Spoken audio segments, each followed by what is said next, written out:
You are listening to the 90 Days Later podcast with me, Anna Charles. This is episode number 21. Welcome to the 90 Days Later podcast, where I show you how to stop over drinking in 90 days without missing out on life. If you're not an alcoholic, but fed up with saying yes to a drink when you mean to say no, you're in the right place. Hi all, and welcome back to the podcast. And this week we're going to be having fun, or rather we're going to be asking, is alcohol fun? Right? Because this is actually something that I hear a lot from people when they come to me and we're talking about what they want to drink and how much they want to drink. And one of the things that I often find people struggle with is that they know they want to cut back or even quit entirely, but they see alcohol as being fun. And therefore, by not having it in their life, they kind of feel like they're missing out. And I get this. I really understand it. Because you don't have to look very far to see how in society we often tie and make a connection between alcohol and fun. Consider any wedding that you see or any post online or just watching the TV or looking in a magazine or a newspaper. And everywhere there's alcohol. People celebrating, people having a grand time. It's all part and parcel of the experience, and that is what we are taught through society. Alcohol is everywhere. So no wonder when I ask people why they drink, they say that's actually one of the most common responses. Well, it's fun. Well, it's because we're being told that it's fun. These are subtle and social indicators that we've been drip-fed all the way through from our late teenage years all the way through into our adult life. And we still carry on believing it's fun, even though often the next day it isn't. So if you go out the night before, you often even know that evening that it's not going to be much fun the next day. And sometimes even this happens during a session, right? When you're actually out in the evening. I know there were times when I think, gosh, I don't even really like the taste of this anymore. But then we sort of buoy ourselves up with, but we're out having fun and we're out with our friends. And so what we do is we drink. Now, when people come to see me, they often have these competing thoughts going on, competing desires. On the one hand, they'll tell me that they drink because drinking's fun. But on the other, they say they want to stop or want to cut back because really they know that drinking isn't fun. Now, the professional term for this is cognitive dissonance. And then essentially all it means is that it's when you're disagreeing with yourself. And it's one of the things that perpetuates the desire to drink in so many people, right? You have a desire to stop drinking, but also you have this desire to drink. Alcohol is fun in the moment, but even in that moment that it's not going to be fun later, or it's likely to not be fun later, and it's certainly likely to not be fun the next day. And I remember I used to think about catching this point in the evening, right, when it stopped being fun. I would know there was kind of like this invisible line that you would cross. Up to that, you'd be having a grand time. And after that, that one could just be a couple of sips or the next half glass of wine. You kind of cross the line and things would go downhill very fast. And then you certainly, would be on a hiding to nowhere. You were not going to be, or I was not going to be enjoying the rest of the evening. So when people tell me they like alcohol and they drink because it's fun, I always ask them, well, what part of it is fun? Is it the anticipation of the drink, right? So as you start to move your way through maybe some tedious or tough day at work, for some people it's just the thought that when they get back home, they'll be able to, uncork that wine and kick back. That's the thing that keeps them going. Perhaps you like the pouring of the wine. Perhaps you like the sound it makes, or the moment you snap open that bottle of beer and you get that fizz and you see the froth rising to the top. Maybe you actually enjoy the feeling you get from the drinking, from the actual drinking, sitting in a fancy bar, sipping away at a nice cocktail.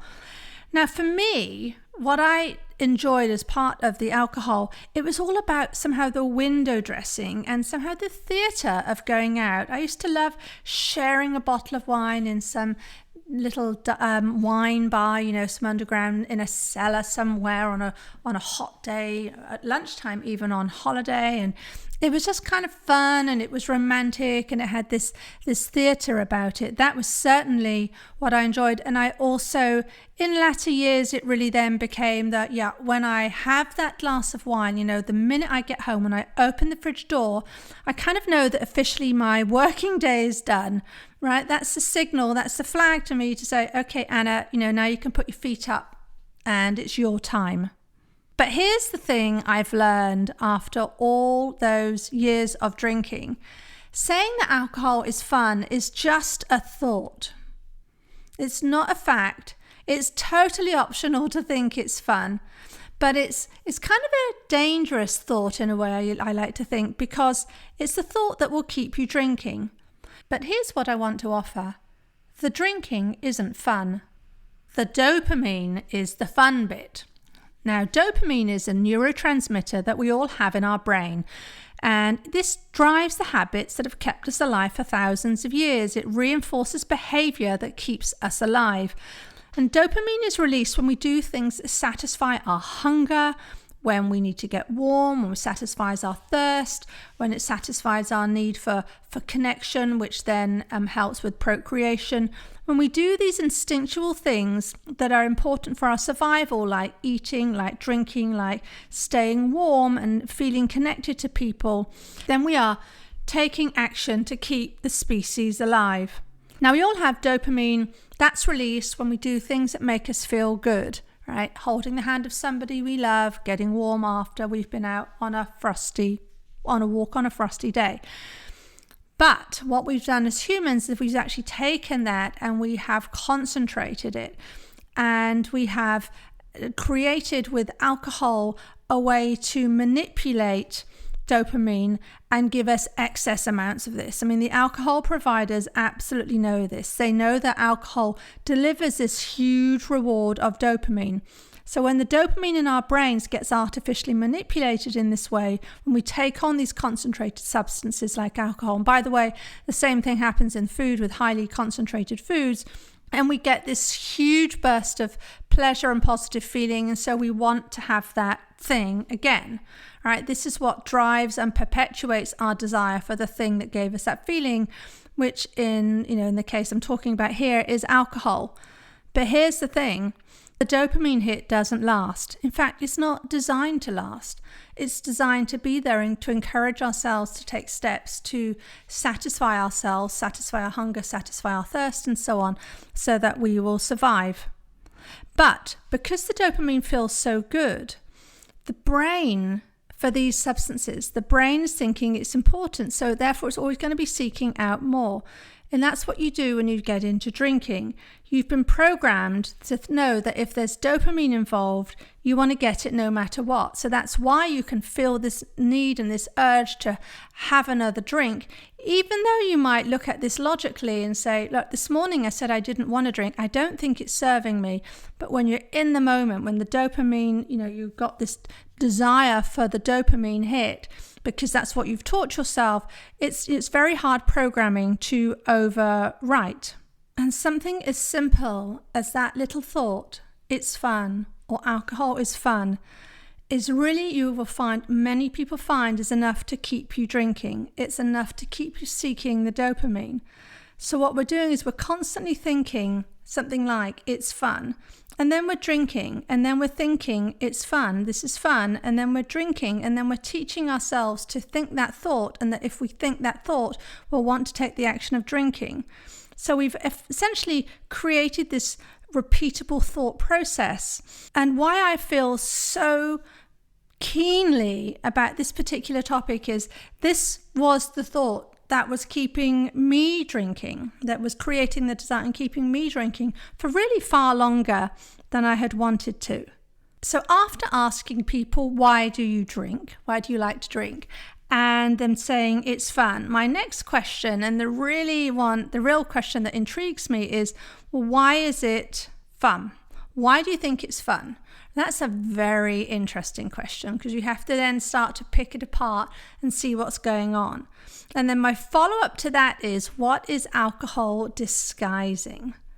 All right, what is this? Because there's a level here of hiding behind the alcohol. So really, let's dig in and find out what's going on underneath. And this is where we start to see all sorts of lessons. Now, let me give you an example. In my case, when I was at work, I had a high-powered job, and I would have to go to lots of very large networking events, hundreds, if not thousands of customers and reseller partners and employees and colleagues and so on. And, as an introvert, found it quite tricky, those events. I certainly didn't like the idea of those events. But I learned that alcohol was a way, especially because then the alcohol was always flowing. So it wasn't that, I was the only one drinking. It was a very normal and social part of those events. But I did find over time that alcohol gave me confidence. Right? Alcohol let me feel that I fitting in with everything. I felt like all of my worries went away with regards to, was this going to be a fun evening? Was I going to be able to get through the evening? And so what ended up happening was that even though over time, certainly, I saw there were lots of negative consequences attached to drinking. I certainly didn't enjoy the hangovers the next morning. And actually, even if there wasn't a hangover, I just felt a bit, blurry. I didn't like that. I wasn't sharp. So even though I saw those negative consequences, I still saw alcohol as being a big benefit. It's being a big benefit when I had to go into those situations where I was not feeling, maybe top confident, or, really just didn't want to go actually, but felt like I had to. And it became a way of almost hacking my brain so that then I didn't really mind going. And so when you consider this, it leads to the next question I want you to ask yourself is the experience fun? Or is it the alcohol that makes it fun? Right? The experience actually wasn't any better. Now, for me at these networking events, the experience wasn't better. It just seemed better. And this distinction is really important because I would think things like, I don't want to go to that networking event as it won't be any fun without alcohol. Right? Which meant I was putting the onus on the fact that with the alcohol, it would be fun. It's kind of like a sum. Alcohol plus event equals fun. And I see people doing that, and you can do this with any event, right? Or any kind of situation, in fact, going to a wedding or to a neighborhood party, or maybe perhaps a family event. And if you say, you can't imagine going to one of these places or be with these people without alcohol, then really, because it won't be fun, then really what you're saying is that the event itself isn't fun, right? Now, you're saying, I know I'm not going to enjoy it, so I'm going to use alcohol as kind of a form of escape to dull my senses enough to get through it. If I drink alcohol, I know it's going to feel like it's fun. I'll experience it as fun, even though it's not fun. Now, I hear this from people who say they feel they have to drink to hang out with a certain group of people. Right? Because drinking's what they do. It wouldn't be fun without that. And I actually have first-hand experience of this. I did know once, I had a couple of friends, and they lived in this most beautiful resort. But every day, every time we would go to visit them, we'd go upstate for the weekend to hang out with them. They would want to spend all day in the bar. And I mean literally all day. Right? We'd get up, have breakfast, go to the bar, spend all day, and then do it the next day. And we used to joke about it, my husband and I. We're going to go and spend, the weekend in the bar. But after a while, it just became so boring that we just stopped going, right? It just wasn't fun. Actually, it wasn't fun with alcohol, which made me suggest that it certainly wouldn't have been fun without alcohol. So when you stop escaping, when you get to this point, when you stop escaping through the alcohol and you see a situation or a friendship group or an event for what it is, ask yourself, would you rather paper over that situation that you don't want to be in with the alcohol, or would you rather not be in that situation at all? If all you do with your friends is hang out and drink, do you really want to be with those friends? Right? Is this a true representation of what you want to have? And before I end up here, it's just a short and sweet episode this week. I've got a couple of actions for you to do. If you are intrigued and want to explore your relationship with alcohol and fun, I want you to write out 25 ways and that alcohol is fun. And if you find that easy, go to 50, where I really want you to push yourself here. Find all the reasons why you would say, yeah, this is what I believe that alcohol is fun. And then I want you to write the same number, the 25 or the 50, as to why alcohol isn't fun. And then I want you to look at these two things, and I want you to see if holding on to the belief that alcohol is fun is worth it. Because the consequences, the 25 ways that it isn't fun, or the 50 ways it isn't fun, are going to be consequences that come from the drinking, most likely. And is that too high a price to pay for maintaining and wanting to continue the thought that alcohol is fun? But here's the ultimate challenge. This is a humdinger of a challenge I'm going to leave you with. This is the ultimate test to see if an event or a situation or even a group of friends is really fun or not. And that's to stop drinking and then go. Stop drinking and then go to the wedding. Stop drinking and then go hang out with the friends. Just make a decision. You're just not going to drink. See even if you can stand being in that scenario without wanting to reach for the wine or the beer. And this is the way that you'll truly find out if the experience is fun or if you really are just painting over the cracks, as it were, with alcohol. So if you find yourself saying, alcohol is fun, that's why I drink, I love to drink, even though part of you knows it's not, and in fact, that's why you listen to this podcast, isn't it? Then no, that's okay. And no, that's totally normal. I had this experience too. Know that in the moment, when you're faced with a drink, and especially if it's part of your trigger and your pattern, you're going to want to believe it's fun because you've trained yourself like that. You've trained yourself to like the dopamine at 6 o'clock or when you hang out with these friends. And you've trained yourself that your thought it's fun is the trigger that will kick off that automatic drinking routine that for many people, in fact, does start at about 6 in the evening. But there really is something you can do. You can use your brain to get ahead of this automatic programming. So if I leave you with just one thing to remember from this, is the next time you hear yourself saying it's fun, be on yourself. Have awareness that this is something you're saying or this is something you're thinking. This is part of your programming. And then you ask yourself, what about it is fun? Why is it such fun to have wine with dinner? Why is it such fun to always drink cocktails on the beach? And if you remove the alcohol, would the event still be fun? Now, this kind of habit, this kind of drinking habit can be hard to unwind because you don't always see what's driving it. And I say this to the people that even those who are very intelligent and very in control of their lives and don't really even have some massive problem around alcohol, they just can't get their arms around it, right? They just can't seem to achieve what they want with it, even though they achieve lots of other things in their lives. And as a coach, that's my job. As a coach, I can show you what's going on in your brain. I can help you to see this too. And so by doing this and by seeing this and having this awareness and working through this, you can create the life and freedom around alcohol that you desire. And I truly, truly know this is possible. Alcohol will become as irrelevant in your life as you want it to be.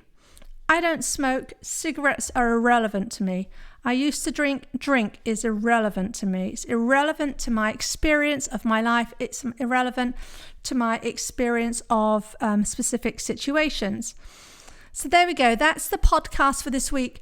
I do hope that it helps you to challenge your thoughts. Now, I've had a couple of spots open up in my coaching practice. So if you want to nab one of those, you can go ahead and email me on anna@90dayslater.co and we'll set up a free, no strings attached time to talk about this. And I'd love to hear from you to hear what you want to achieve with your life around alcohol and how I can help to get you there. Okay, that's it for now, and I'll see you next week. If you like what you're learning in the podcast and you want to take the work further and achieve total freedom around alcohol, let's talk. I help my clients stop reaching for that first glass of wine the moment 6 p.m. rolls around, and they don't miss out on life. And we do it in 90 days. The effect is permanent. Email me for more information on anna@90dayslater.co. And if you did enjoy the show, I'd really appreciate if you'd leave a rating and review to help others find the 90 Days Later podcast.